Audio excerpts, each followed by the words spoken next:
Financial Times, Simon Kuper was inside of the Stade de France for that match, that friendly match between France and Germany. That is when two explosions went off. He is with me now.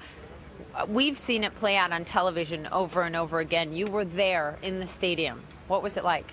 It was very confusing. I mean, there was a very loud bang nearly 20 minutes into the game, and a lot of people laughed and cheered because they thought it was fireworks. Sometimes happens in soccer games. It was too loud for that. And then a few minutes later, there was a louder bang. The ground shook a bit, and I thought, this is not fireworks. And they were playing between the two explosions, right? The game continued throughout, was never interrupted for any of this. France scored about 20 minutes after the first explosion. There was huge cheering in the stadium. Second half, France scored again, huge cheering. People did the Mexican wave after the two explosions. The fans, initially, it just didn't dawn, we didn't know.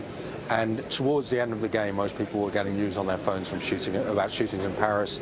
We'd heard that these were explosions outside the stadium. We didn't know what they were. It now appears there were suicide bombers who had intended to blow up themselves in the stadium, right, which would have been way worse. Of course, the President of France was there, François Hollande, and some are saying, look, the fact that he was there, beefed up security, may have actually saved so many lives. Yes, I mean, there was also a report that one steward very cleverly turned one of these guys away who had a valid match ticket. The steward wouldn't let him in.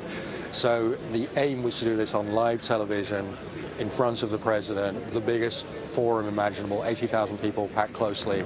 It doesn't bear thinking about. And France is hosting the European Soccer Championships in June. Well, in December, you've got COP21. You've got this huge climate change global summit in December.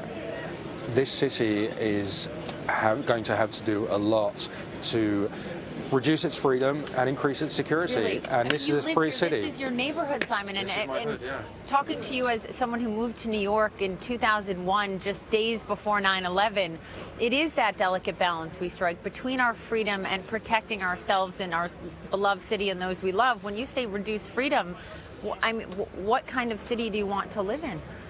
I don't want to live in that kind of city, but Paris is a fantastically free city. And it's a city of public spaces. You're always in public. I mean, people live in small apartments. You're out on the streets all the time. You don't have backyards in Paris. You don't have barbecues. You're just on the street. You're in squares. You're in cafes, restaurants, theaters, soccer stadiums. You live in Paris to be outside and with other people. And that, of course, from a terrorist point of view, is danger.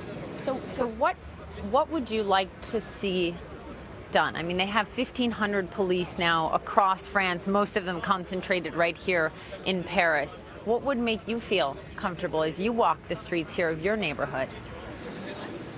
I don't want to live in a militarized camp.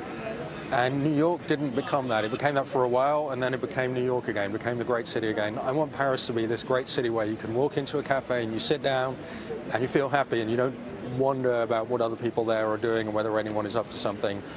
In Paris, to live in New York, you have to have trust in your millions of fellow citizens. And we've managed that incredibly well. I mean, I was listening to conversations just out here by the crush barriers, by the Bataclan, between Orthodox Jews and Muslims, chatting, laughing, joking, comparing religions. I mean, that is most of the time what Paris is about. We get along pretty well here. A 43-year-old man who immigrated here from West Africa 8 years ago told me Paris is an incredibly welcoming place. Obviously, we hear differently from some, but it is a beloved city to so many.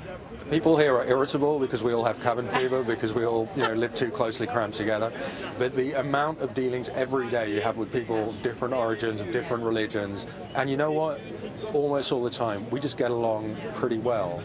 I know there are ethnic tensions, but to me, Paris is a miracle. It's 12 million people from everywhere, and we've made it work. And we've made it work in a very casual and relaxed way. And I worry that might change. Simon Kuper, thank you very much for joining me. I'm so sorry that this happened, especially right here in your neighborhood. Thank you.